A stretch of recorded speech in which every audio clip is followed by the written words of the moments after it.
ആശാൻ ഇവിടെ ഇരുന്ന് ഊഞ്ഞാലാടുകയാണ്. നമ്മൾ ചെറിയ താടി, ആശാൻ വലിയ താടി. എനിക്കൊരു കൂട്ടുകാരനുണ്ട്, കട്ടപ്പ. അവൻ്റെ താടി പോലെ തന്നെയുണ്ട്. അവൻ ഇച്ചയും കൂടി നീളമാണ്. Nice meet you. എന്നാ പേരെന്നാ? പേര് പ്രിൻസ്. പ്രിൻസ്. എവിടെയാ വീട്? എവിടെയാ? എൻ്റെ സ്ഥലം തിരുവനന്തപുരം. തിരുവനന്തപുരം. ഇവിടെ ജോലിയാണ്. ആഹാ, പൊളിച്ച്. എനിക്കൊരാളെ കിട്ടാൻ ഞാൻ നോക്കി നടക്കുകയായിരുന്നു.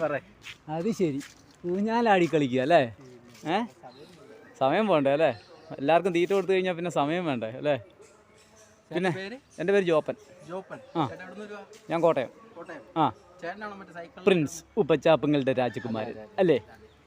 പക്ഷെ അതിൻ്റെ ഒരു അഹങ്കാരമൊന്നുമില്ല കേട്ടോ. തിരുവനന്തപുരത്ത് എവിടെയാ? തിരുവനന്തപുരം പേട്ടയല്ല. ഞാനിപ്പോൾ വലിയ എല്ലാം കറങ്ങിയിട്ടാണ് വരുന്നത്.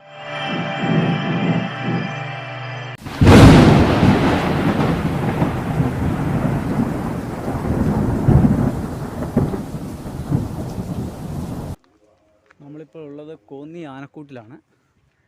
ഇതായത് നമ്മൾ നേരെ 80 രൂപയുടെ ടിക്കറ്റൊക്കെ എടുത്ത് എൻട്രൻസിലോട്ട് കയറി വന്നിരിക്കുകയാണ്. അപ്പോൾ ഇവിടെ വരുമ്പോൾ നമുക്ക് കാണാൻ പറ്റുന്നത് കമ്പകത്തിൻ്റെ മരം കൊണ്ടുള്ള ഒരു വലിയ ആനക്കൂടാണ്. 6 ആനകളെ ഒരേ സമയം മെരുക്കാൻ പറ്റുന്ന ഒരു ആനക്കൂടാണിത്. അപ്പോൾ മുൻപൊക്കെ ഒരുപാട് ആനകളെ മെരുക്കിയിട്ടുള്ള സ്ഥലമാണ്. പക്ഷേ ഇപ്പോൾ നമ്മുടെ ഒരു കുട്ടിക്കൊമ്പൻ ഇവിടെയുണ്ട്. ഇവിടെ തന്നെ അമ്മ ഉപേക്ഷിച്ച ഒരു കുട്ടിയാനയെ കിട്ടിയത് എല്ലാവരും അറിഞ്ഞതാണ്. അവനാണ് ഇപ്പം ആനക്കൂടിൻ്റെ ആശാനായിട്ട് വാഴുന്നത്. ഇത് കണ്ട, അവൻ തുള്ളിക്കളിച്ച് നടക്കുകയാണ്.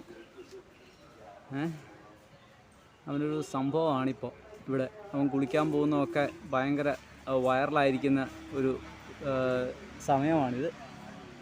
അവന് കുളിക്കടമൊക്കെ ഇവിടെ ഒരുക്കി വെച്ചിട്ടുണ്ട്.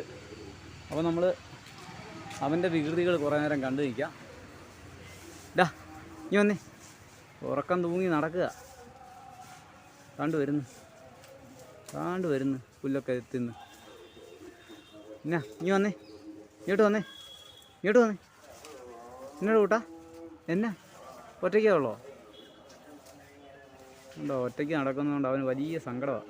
അമ്മയുടെ കൂടെ നടക്കേണ്ട പ്രായത്തിൽ അവൻ കൂടിൻ്റെ അകത്തായിപ്പോയി.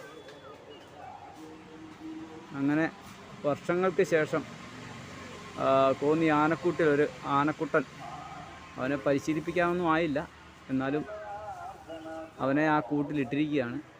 ഇത് കമ്പകത്തിൻ്റെ മരമാണിത്. അതുപോലെ തന്നെ ആനയ്ക്ക് അകത്തുനിന്ന് തന്നെ തുമ്പിക്കൈയിട്ട് കുടിക്കാനുള്ള കല്ലുകൊണ്ടുള്ള പാത്രങ്ങളൊക്കെ ഉണ്ട്.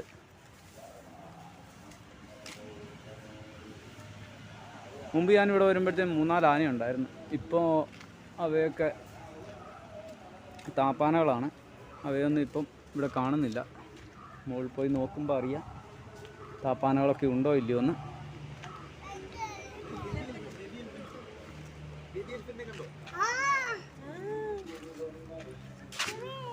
അപ്പം 6 ആനകളെ മെരുക്കാനുള്ള ഒരു കൂടാണിത്. അത് ഞാൻ മുൻപ് പറഞ്ഞിരുന്നു.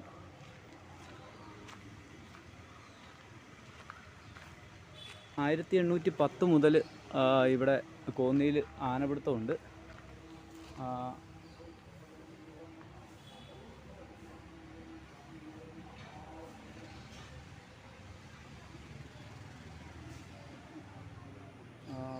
പേരുകേട്ട നമ്മുടെ ഇപ്പോഴത്തെ പ്രഗത്ഭരായ ആനകളുണ്ട്. കൊന്നിയൂർ സുരേന്ദ്രൻ, ബാലകൃഷ്ണൻ, വേണു, രമേശൻ, മണി, മോഹൻദാസ്. ഏറ്റവും മുകളിലായി, ഇവർക്കൊക്കെ മുകളിലായി തൃക്കടവൂർ ശിവരാജു, മംഗലാംകുന്ന് ഗണപതി, കീരനാട്ട് കേശവൻ, കാഞ്ഞിരങ്ങാട്ട് ശേഖരൻ. ഇവരൊക്കെ ഈ കൂട്ടിൽ നിന്ന് പണി പഠിച്ചിട്ട് ഇറങ്ങിയവരാണ്. അതിൻ്റെ ഒരു ഗുണം അവരെ എല്ലാ എഴുന്നള്ളിപ്പിനും കൊണ്ടുപോകുമ്പോൾ നമ്മൾ കാണുന്നതാണ്. ഇവരെല്ലാം വളരെ സൈലൻ്റ് ആയിട്ടുള്ള ആനകളാണ്.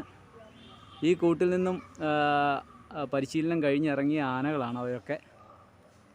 1942 ഈ കോന്നി ആനക്കൂട് സ്ഥാപിക്കുന്നത്. കമ്പകം എന്ന മരത്തിൻ്റെ തടി കൊണ്ടാണ്. അതായത് ആന കുത്തിയാൽ ചതഞ്ഞു പോകുന്ന തരത്തിലുള്ള ഒരു മരമാണത്. അത് അങ്ങനെ ഒടിഞ്ഞു പോകാൻ, പൊട്ടിപ്പോവുകയോ ഒന്നും ചെയ്യില്ല. അങ്ങനെയുള്ളൊരു മരത്തിൻ്റെ തടി കൊണ്ടാണ് ഈ ആനക്കൂട് പണിതിരിക്കുന്നത്. ഇപ്പോഴിവിടെയുള്ള ആനകൾ എന്ന് പറഞ്ഞാൽ പ്രിയദർശിനി, മീന, ഇവ, കൃഷ്ണ, നീലകണ്ഠൻ, കൊച്ചയ്യപ്പൻ. 10ലാണ് കോന്നിയിൽ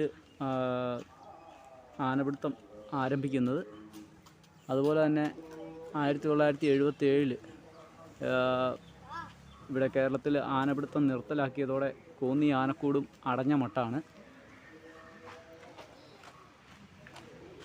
ഈ ആനക്കൂടും പരിസരവും ആകെ 9 ഏക്കറാണ്. ഈ 9 ഏക്കറിനുള്ളിലാണ് ആനക്കൂട് സ്ഥിതി ചെയ്യുന്നത്. അപ്പോഴത്തെ നമ്മൾ ആനക്കൂടിൻ്റെ മുകളിലോട്ട് വന്ന് ഇവിടെ 4 ആനകളെ കെട്ടിയിട്ടുണ്ട്. ഇവനാണ് കൃഷ്ണ. ഇവൻ പണ്ടേ കുസൃതിയാണ്. ഇവനാണ് പുല്ല് വെച്ചെറിയുന്ന ആശാൻ. ഇവനെ 2014 പിടിച്ചുകൊണ്ട് വന്നതാണ് കുട്ടപ്പാറയിൽ നിന്ന്. തിരുവനന്തപുരം ഡിവിഷനിലെ പരുത്തിപ്പള്ളി റേഞ്ചിൽ നിന്നാണ് ഇവൻ വന്നിരിക്കുന്നത്. ഇവനിപ്പോൾ 11 വയസ്സുണ്ട്. കൃഷ്ണ എന്നാണ് പേര്. അവൻ ഇത് തന്നെ പണി. പുല്ലെടുക്കുക, മനുഷ്യന്മാർക്ക് എറിയുക. അല്ലേടാ? അല്ലേ?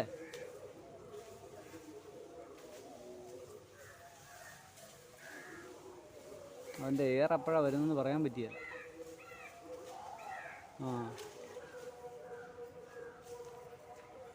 അപ്പോഴത്തെ ഇവരൊക്കെ ഇവിടുത്തെ മെയിൻ താരങ്ങൾ തന്നെ. ഇത് മീന എന്ന വിടിയാനയാണ്. കോന്നി ഡിവിഷനിൽ തന്നെയുള്ള മണ്ണാറപ്പാറ റേഞ്ചിൽ നിന്നാണ് 1991 പിടിച്ചതാണ് ഇവളെ. ഇവൾക്കിപ്പം 33 വയസ്സുണ്ട്. ഇതുണ്ട് അവരുടെ കെട്ടും അവരെ നിർത്താനുള്ള കെട്ടിടമൊക്കെ വളരെ ഉയരത്തിലാണ്. അതായത് കാറ്റും വെളിച്ചമൊക്കെ കയറത്തക്ക രീതിയിലുള്ള സെറ്റപ്പാണ് ചെയ്തിരിക്കുന്നത്. പിന്നെ കുടിക്കാൻ വെള്ളം വെക്കാനുള്ള തൊട്ടിയുണ്ട് അവിടെ. ടാങ്കുകൾ നിർമ്മിച്ച് വെച്ചിരിക്കുകയാണ്. പിന്നെ ഇവരെ ചീകി കുളിപ്പിക്കാനുള്ള സംഭവങ്ങളാണ്. ആ ബ്രഷും കാര്യങ്ങളൊക്കെ അവിടെ ഇരിക്കുന്നത്. നമ്മൾ ഉത്സവത്തിനൊക്കെ പോകുമ്പോഴത്തേനും പുറകെ നടക്കാറുണ്ട് ആനയെ കുളിപ്പിക്കുന്നിടത്ത് പോകാൻ. അപ്പോഴത്തെ കോന്നിയിലെ കേസരിയും കേസരനും ഒക്കെയാണ് ഇവിടെ നിൽക്കുന്നത്.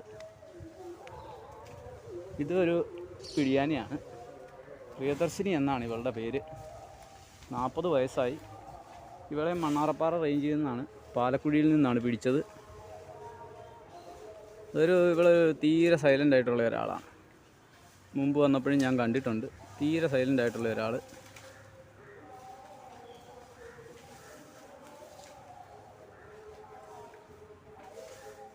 അവർ പുല്ലൊക്കെ തിന്ന് അർമാദിച്ച് നിൽക്കുകയാണ്. അവർക്കെന്തോ ഇഷ്ടപ്പെട്ടില്ലല്ലോ. തുമ്പിക്കൈ നീട്ടുന്നുണ്ട്. എന്തിനാന്ന് ചോദിക്കട്ടെ. എന്നത്തിനാടി തുമ്പിക്കൈ നീട്ടിയ? എന്നത്തിനാണ് നീ തുമ്പിക്കൈ നീട്ടിയ? എന്തുവാടി? എന്നത്തിനാ നീ? നീ ആടിക്കളിക്കുകയാണോ? എന്നാ അതെ, ഫോട്ടോയ്ക്കൊക്കെ പോസ് ചെയ്യുന്നുണ്ട്. കൊള്ളാം.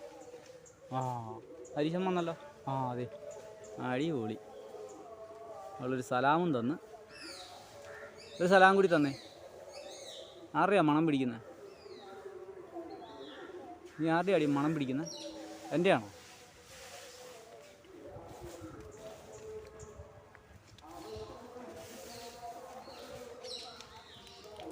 ഈ പ്രിയദർശിനി എന്നൊക്കെ പറഞ്ഞു വരുമ്പോൾ നേരം വെളുക്കുമല്ലോടി. നിനക്ക് വല്ല കുഞ്ഞിന്ന് വല്ലതും പേരിടാൻ മേലായിരുന്നോ? അതൊന്നും വിളിക്കാൻ എളുപ്പമുണ്ടല്ലോ. അടുത്ത ആൾ ഈവ. വയസ്സ് 22. മലയാറ്റൂരിൽ നിന്ന് കൊണ്ടുവന്നതാണ്. കോടനാട് റേഞ്ചിലെ സുന്ദരിപ്പെണ്ണാണിത്. കോടനാട്ടിൽ നിന്ന് കിട്ടിയ വേറൊരാൾ നമ്മുടെ പ്രശസ്തനായ പാമ്പാടി രാജനാണ്. കോടനാട്ടിൻ്റെ മുത്ത്. അതുപോലെ തന്നെ കോട്ടയത്തിൻ്റെ അഭിമാനം പാമ്പാടി രാജൻ.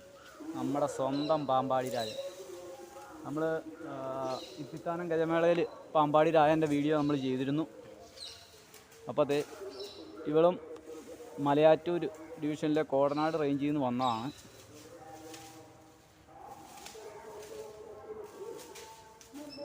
അവൾ ഈച്ചരയൊക്കെ തല്ലി ഓടിച്ചോണ്ടിരിക്കുകയാണ്. ആയിക്കോട്ടെ വന്ന്. ഉച്ചയ്ക്ക് നന്നായിട്ട് ഊണ് കഴിച്ചു. അതിൻ്റെ ഒരു ബുദ്ധിമുട്ടാണ്. ഇവിടെയാണ് ചെറിയവനെ ഇട്ടിരുന്നത്. നേരത്തെ കൊണ്ടുവന്നപ്പോൾ ചെറിയവൻ കിടന്ന പെരയാണ്. അതുകൊണ്ടാണ് നെറ്റൊക്കെ വെച്ച് അടിച്ചത്. അന്ന് നമ്മൾ കണ്ടിരുന്നു. ചെറിയവനെ കൊണ്ടുവന്ന് ഇട്ട കൂടാണിത്. ഇപ്പോൾ അവനെ കൊണ്ടുപോയി ഇട്ടിരിക്കുന്നത് താഴെയാണ്. അപ്പം നമ്മൾ നേരെ താഴോട്ട് പോവുകയാണ്.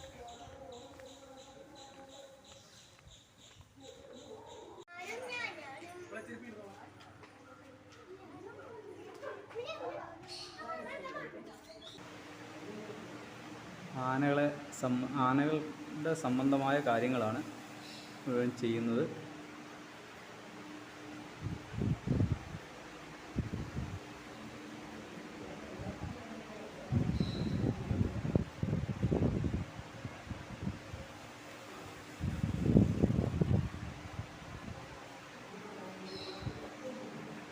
ഇത് ആനകളുടെ നെറ്റിപ്പട്ടം,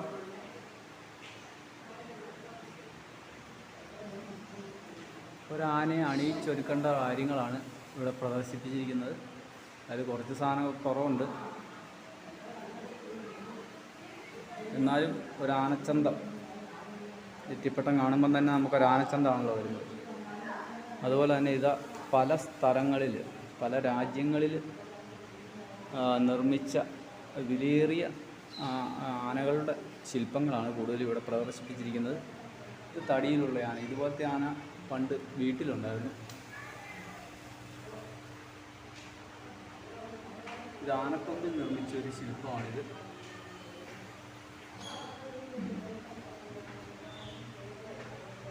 ഇത് പലതരം തടികൾ, ചന്ദനം, ഈട്ടി, മഹാഗണി, അങ്ങനെ പലതരം തടികളിൽ നിർമ്മിച്ച ശില്പങ്ങളാണ് ഇവിടെ കാണുന്നത്. ഇതാ ഇവിടെ കാണുന്നത് ആഫ്രിക്കൻ ആനയുടെ ഒരു ശില്പമാണ് ഇവിടെ കാണുന്നത്. ലോകത്തുള്ള പല സ്ഥലങ്ങളിലുള്ള ആനകളുടെ മോഡലുകളാണ് ഇവിടെ പ്രദർശിപ്പിച്ചിരിക്കുന്നത്.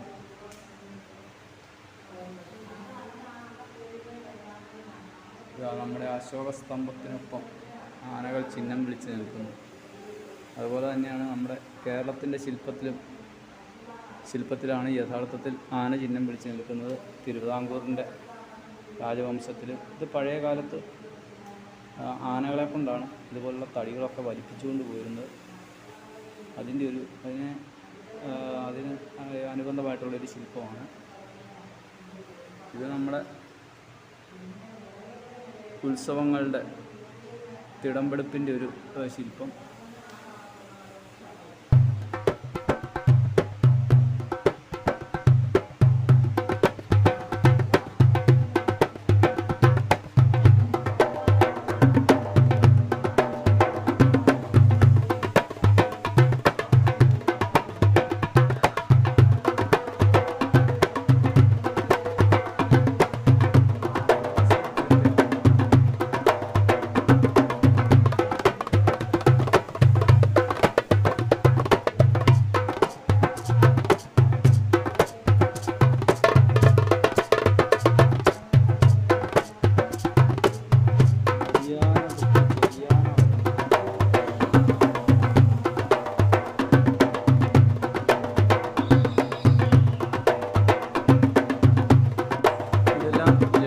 അക്കാദമിയുടെ ആർട്ടിസ്റ്റുകൾ വരച്ച പെയിൻറ്റിങ്ങുകളാണ്.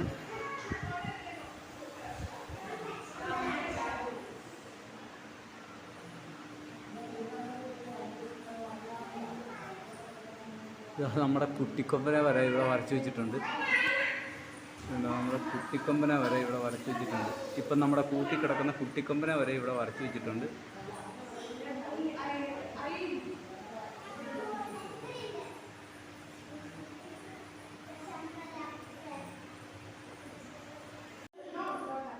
കമ്പിയിൽ തീർത്തിയ ഒരു മോഡേൺ ആർട്ടാണിത്. വളരെ മനോഹരമായ ഒരു മോഡേൺ ആർട്ട്.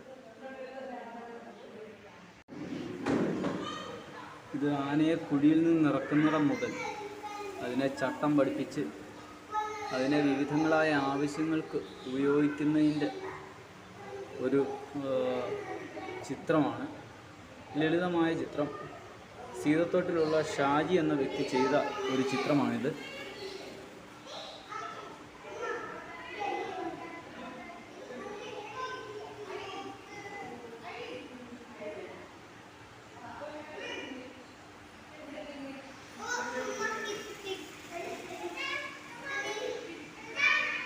ഈ ചെടിയുടെ പേര് എനിക്ക് കൃത്യം അറിയില്ല. പക്ഷേ ഞാൻ ഗവിയിൽ എന്നപ്പോൾ അവിടെ ആ റെസ്റ്റോറൻറ്റിൻ്റെ ചുറ്റിനും മുഴുവൻ ഈ ചെടിയാണ് പിടിപ്പിച്ചു വെച്ചിരിക്കുന്നത്. അപ്പോൾ ഈ ചെടി അവിടെ മാത്രമേ വളരൂ എന്നാണ് പറഞ്ഞത്. പക്ഷേ ഞാനിപ്പോൾ നോക്കുമ്പോഴത്തേക്കും ഞാൻ വരുന്ന ഫോറസ്റ്റ് ഏരിയയിൽ മുഴുവൻ ഈ ചെടി തന്നെയാണ് കാണുന്നത്. അതിൻ്റെ പേരെനിക്കറിയില്ല. വളരെ മനോഹരമായിട്ടൊരു ഏവിയറൈസ് സെറ്റപ്പിൽ ആ ചെടി ഇങ്ങനെ കയറ്റിയിട്ടുണ്ട്. നല്ല നല്ലൊരു തണുപ്പുണ്ട് ചെടിയുടെ അടിയിൽ.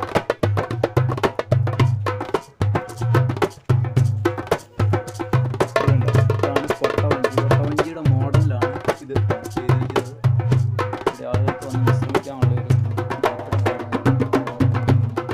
ഇവിടെ ഗിരിയും പാമ്പും തമ്മിൽ മഹാമല്ലയുദ്ധത്തിലാണ്. മാൻഗിരി ചെങ്കീരിനെ പുറത്തേറ്റിക്കൊണ്ട് വരുന്ന ഒരു സീനാണ് കൊടുത്തിരിക്കുന്നത്. അതുകൊണ്ട് തന്നെ ഇവിടെ ഒന്നാന്തരം ഒരു പാമ്പ് നിൽപ്പുണ്ട്. അതിനിടയ്ക്ക് വേണ്ട വേറൊരു പാമ്പ് കയറി വന്നിരിക്കുന്നു. ഇതെല്ലാം കണ്ടുകൊണ്ട് ഈ സൈഡിലൊരു കാക്ക ഇരിപ്പുണ്ട്. അപ്പുറത്ത് മുയലുണ്ട്. സമയത്ത് വേറെ ഒരു പണിയില്ല. രാവിലെ തുടങ്ങില്ല പോവുക. വീട്ടിൽ പോയിട്ട് കാര്യമുണ്ട്.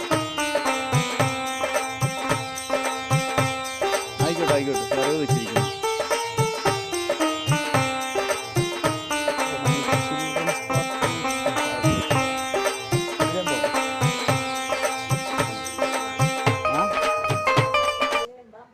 ശരി, ആയിക്കോട്ടെ. അപ്പോഴത്തെ താഴെ ഇറങ്ങി വന്നപ്പോൾ ബ്രേക്ക് ദ ചെയിൻ വരെ നമ്മുടെ ആന തന്നെയാണ്. പണ്ട് കോവിഡ് ഉണ്ടായിരുന്ന സമയത്ത് ബ്രേക്ക് ദ ചെയിൻ പരിപാടിക്കുള്ള ഇതിൽ വരെ ആനയുടെ ഒരു ശില്പം വെച്ചിട്ട് മനോഹരമാക്കിയിട്ടുണ്ട്. ഒറിജിനൽ അല്ല കേട്ടോ. ഒറിജിനലായിരുന്ന വല്ലവനും എപ്പോഴേ പൊക്കിയേനെ.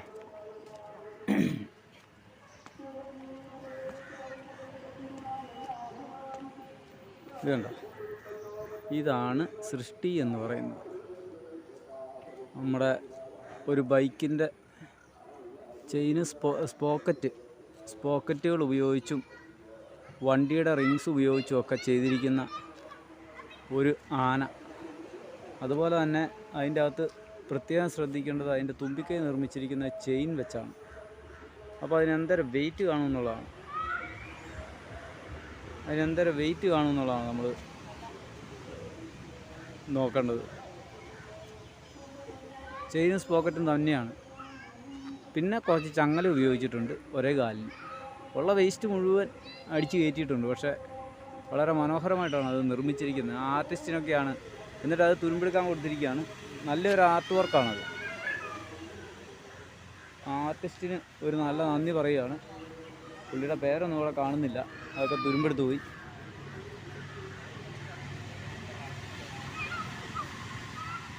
അപ്പോഴത്തെ കൊട്ടവഞ്ചികളുടെ കളിയാണ് ഇവിടെ. കൊട്ടവഞ്ചികൾ സെറ്റ് ചെയ്തിട്ടാണ് പരിപാടി. ഇരിക്കാനുള്ള ഇരിപ്പിടം. ഈ ചെടിയുടെ പേര് ഇതുവരെ എനിക്ക് മനസ്സിലായിട്ടില്ല. പക്ഷേ ഗവിയിലുള്ള ചെടിയുടെ അത്രയും പൂക്കൾക്ക് ചുവപ്പ് കളറില്ല. ഇനി വേറെ ഇനമാണോ എന്നറിയില്ല.